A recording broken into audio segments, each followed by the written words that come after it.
Ni bene pono ni sunyo mora mora mose kaune ga okang mora mora mar chik. Jogo nigi jok mariek. En gima kitimo to kinyal bedo ngata kama.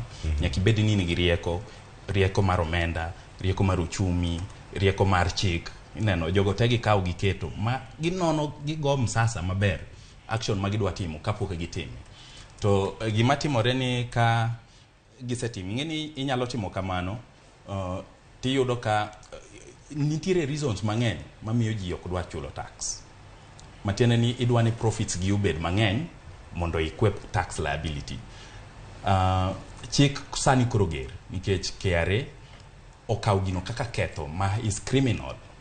Ki kwepo chulo tax in a criminal, ichalri gi ng'amo neko, ichalri gi aroba ma odhi ogo ng'ato bunde to tho. Ibro timni investigation, nitiere departments mang'eny matimo investigation, kendo ka giyudo ni ketho chik tikawni atua mager. Nitiere duol moro miluongo ni Tax Appeals Tribunal.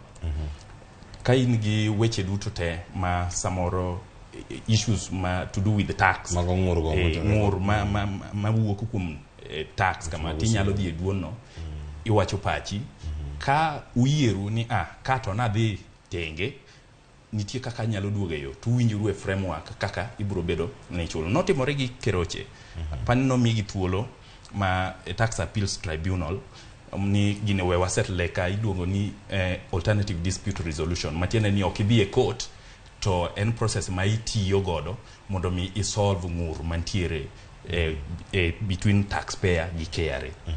Mago gik manyaka bed sorted. Omiyo KRA sani oserido iye kabisa.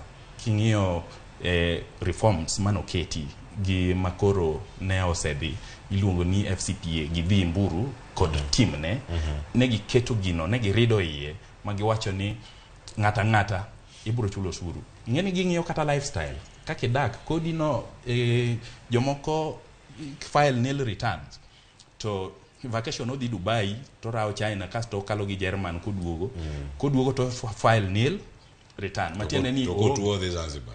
Kotuo